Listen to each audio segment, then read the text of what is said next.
Okay, so this one's quite interesting. This week, Capcom released a very short, and I mean very short, teaser trailer for a brand new remaster for the classic Dead Rising. John, I remember playing this back in the day on Xbox 360. It was absolutely brilliant for the time. It was one of those games where I thought, wow, is this what this machine can do? Because this is looking really, really impressive. It's since been remastered again, and now they're doing another one. Uh, any thoughts on this? Because there's not really that much on display in this trailer, is there? Yeah, I guess so. You're right. This was an important game when it launched. It was the first game to ship with on MT framework from Capcom, which was their brand new at the time engine. This and Lost Planet were the two big showcases on 360. And yeah, this showed off those gigantic crowds and all kinds of stuff like that. It was a pretty sweet looking game. Absolutely. Not to mention really nice motion blur. Right. And then, yeah, they brought that back in 2016. But this one, I want to start by saying, I think, Alex, you and I agreed on this, that calling it Deluxe Remaster feels kind of like a mistake in the sense that this does not seem to be a remaster. It seems like they've completely rebuilt all the assets to create something that's visually new. It looks completely different. So in a sense, to me, this looks more like it's in line with, say, Blue Point's work on Demon Souls or something. I don't think it looks that good, but it's like where they've actually rebuilt all the assets. It's completely new, looking completely fresh. Metroid Prime Remastered was also like this, which again, they called it remastered, but I feel like this lack of a standardization on such terms just causes confusion. Right. Because if redoing all the assets is considered remastered, Oh my goodness. then what the heck is just like an up-res game where it's like the same graphics and you can just run in a higher res? What would you even call that? I have no idea. Like, it's so like the whole terminology is just messed up. Maybe that's why they call it Deluxe Remaster. There is the argument that when Capcom remakes a game, they're not just remaking the visuals, they're remaking the actual game. Correct. Like and I R4. agree. But this is still a step up from what you might think of as a remaster in terms of film. So it occupies a weird space that's not really been defined by a specific term. There's no real umbrella term for this. But hey, so given that, I guess they can call it whatever the heck they want. But that's the point, is that it looks quite different. And in fact, Frank West himself, he looks really different, I would say. Like in the original, he's kind of this schlubby looking dude that just kind of, he just does his thing. And this, he looks a bit more, it almost looks more cartoony at a glance, but like more exaggerated features. They really went all out with his look. But isn't it the case that Dead Rising kind of became a bit more comedic with subsequent series entries, and maybe they're trying to recapture the original gameplay with this new sense of... Yeah, I'm actually wondering about that too, because you're right, the series became more silly, and also Dead Rising 1 was the only one developed by a Japanese team. Yeah. And 2 through 4 were all done elsewhere. I think it was a Canadian team, maybe? I can't recall exactly. It was North America, I believe. It worked on it primarily.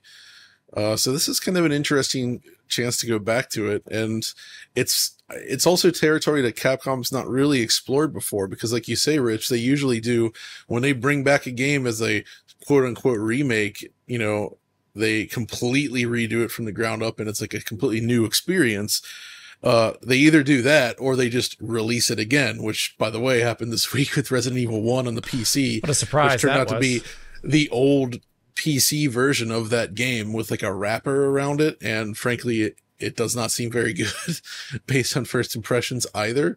This occupies that middle ground we were just talking about. So, I mean, I'm all for it though. I'm happy to see it. Dead Rising was cool. I hope mechanically it's polished up a bit, because it's a little bit rough by today's standards, I would say. They were still figuring things out with how to do third-person sort of 3D action game with this sort of weird zombie mechanics. And I have not played this in so long. I'm curious to know how it goes. I just hope they include a standard definition CRT filter that makes the text unreadable. Like, To pour one out for the poor suckers that were playing in composite video on a CRT. I already had a plasma at that point, so I got my first plasma just before this came out, actually. So I was like, oh yeah, I'm rolling. You were set. But that first plasma, though, Actually, no, it was my second plasma because I bought 2 plasmas that year. First, I got a Toshiba, and then I got a Pioneer in the summer and gave the Toshiba to a friend because I was just like that. But that first Pioneer, it was still the era of plasmas that had potential for image retention and burn-in. Right. And I remember the Dead Rising, those little meters that fill on the side to show how much time you have left. Like, I started to see remnants of that on my brand new plasma, and I was like, oh no. But thankfully, they fixed that long term, and I still have my last Pioneer plasma downstairs. Still works. No burn-in.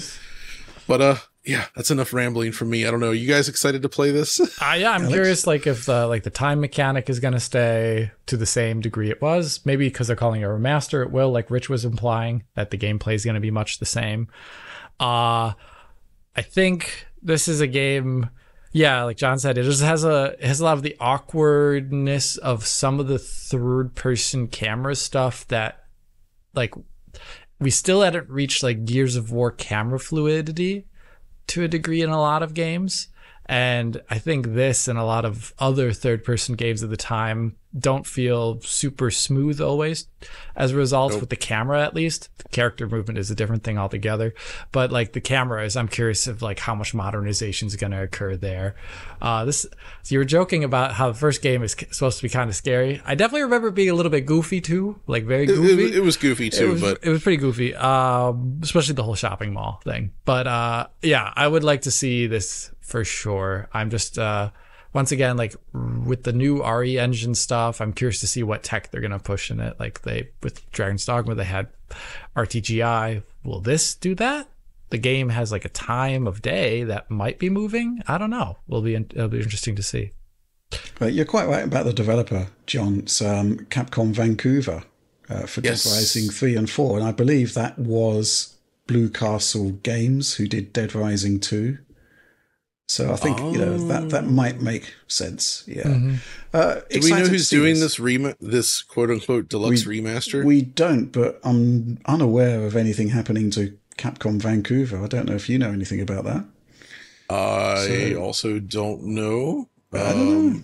I don't know off the top of my head. The thing I'm wondering though is like, what technology is this going to use? Yeah, because like, if it's Capcom Vancouver, I don't think there's any like non-Japanese developed RE engine games that have been made to date. Okay. They kept that fully in-house. MT Framework was the same, I believe. We also kind of see that MT Framework doesn't really extend to modern platforms very well, as we discussed last time, where there's not really a PS5 or Xbox Series version of MT Framework that exists. So it is likely built in a different engine. It's just a matter of which one. It could even be, if it turns out to be Capcom Vancouver or whatever they're called now, maybe it's their own tech again. Hard to say. Well, while we're on the subject of remasters / remakes, there was a kind of low-key announcement from Ubisoft this week that they're going to be remaking the older Assassin's Creed entries, which I'm kind of excited about. Sorry, Alex. Wait. Yeah. I'm doing the thing you shouldn't do during a podcast, but in like Google stuff. But it's at least sounding like, from what I can see, is it looks like it's being done in the RE engine. Okay. Okay. Which suggests that this might still be, might be internal then. I'm not sure who's going to do it yet. We'll have to see. Maybe it's the guys that worked on the Resident Evil 3 remake. This is true. They've been dormant, I guess, for a while. MTWO, like that could be a good shot. I don't know. We'll see. We'll see what happens. Either way, interested. With regards to Assassin's Creed, I mean, the first game is, I think, interesting, and it's before the series really went off the deep end to a certain degree. So I would like to see that, but that's another question of where I would wonder a little bit what the exact purpose of it is, because I think it almost, to me, just to be cynical, they have all these assets they made for Mirage, for example, that they could probably reuse to remake Assassin's Creed 1, and maybe even, what's the one that takes place in Istanbul? Is it the third one? Brotherhood. Brotherhood is maybe or Revelations, one of the two. I always forget, but they have like, not to be really cynical about this, but I think asset reuse is a big part of like modern AAA gaming, and I think they probably made a lot of stuff from Mirage that they can just end up reusing for a remake of the original Assassin's Creed, at least. Yeah, that'd be interesting to see once again. I think it is Revelations, by the way. Okay. But yeah, I mean, I'd quite like to see a remake of the first one because they hadn't quite figured out the gameplay at that point. It's very, very repetitive, but the locations are just beautiful. But, you know, there is always that Ezio trilogy, and people love Ezio, right? But obviously, we're all in on a Unity remake, which we'd like to see. Probably not going to happen, though.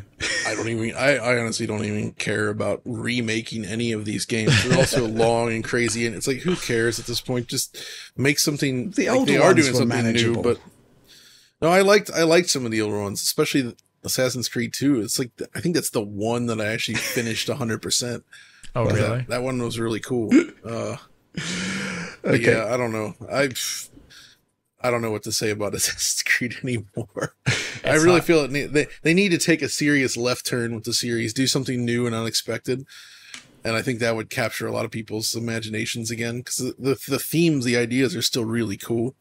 Yeah. I've always maintained that somehow doing something a bit more modern day, like not Watch Dogs, but like, I don't know, maybe explore that future. I don't know if anybody actually wants that, but that whole future world that Abstergo takes place in, that they were so big on in the original and such, like, I don't know, there's potential there for something interesting. Potential. Okay. Maybe do it from reverse, where like those not flashback, but you know, those sequences flash forwards it's flash forwards where it takes place in the past. Like, imagine like Ezio or something, like, we found this ancient crazy device and we're going to put this thing on, and now we're in like the ancient animus and we can see into the future. Do it. Why not? Okay. It's just as BS as the original story, so why not?